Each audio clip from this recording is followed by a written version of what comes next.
آپ کو پتہ ہے رشیا میں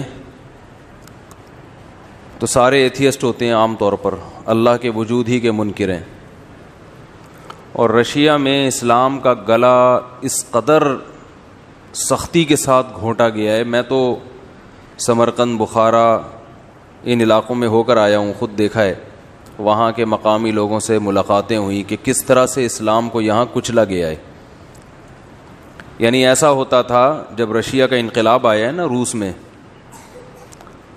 اور کمیونزم وہاں پہ پھیلایا گیا ہے، مذہب کا جڑ سے خاتمہ کیا گیا، تو یہ جو آج دنیا میں بڑے بڑے انسانی حقوق کے علمبردار بنے پھرتے ہیں، ان میں رشیا بھی ہے. تو انہوں نے بے پناہ ظلم کیا ہے. وہاں کے مقامی لوگوں نے بتایا کہ ہمارے باپ دادا پہ کیا گزری ہے. یعنی کسی کی زبان سے اللہ کا لفظ نکل گیا، ماشاء اللہ کا لفظ نکل گیا، کسی کے گھر سے قرآن نکل گیا تو اسے قتل کر دیا جاتا تھا، اس کے پاس دوسرا کوئی آپشن نہیں تھا. تو لوگوں نے ایسے وہاں قرآن کو زندہ رکھا اور ایمان کو زندہ رکھا کہ گھروں میں تہخانے بنا کے لیبل لگاتے تھے شراب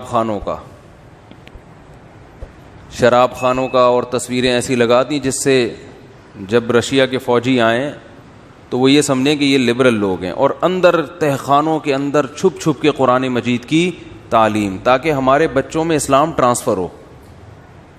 ایمان کتنی بڑی نعمت ہے، دیکھو یار، جن کو قدر تھی انہوں نے اپنا ایمان بچا کے دکھایا. اور آج ہمارے ہاں والدین کو فکر ہی نہیں ہوتی کہ بچہ ایتھیزم کی طرف جا رہا ہے، ایمان میں بس پڑھائے، کمائے اور بڑا آدمی بنے دنیا میں.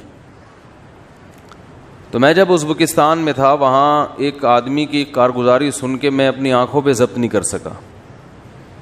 اس نے بتایا کہ میری دادی کا جب انتقال ہوا نا تو وہ کلمہ پڑھتے ہوئے جا رہی تھی اور کہہ رہی تھی، اے اللہ تو گواہ رہنا، میں ایمان پر مر رہی ہوں. میں نے اب تک 90 سال کی عمر میں اس کی دادی کا انتقال ہوا، اب تک اپنے ایمان کو میں نے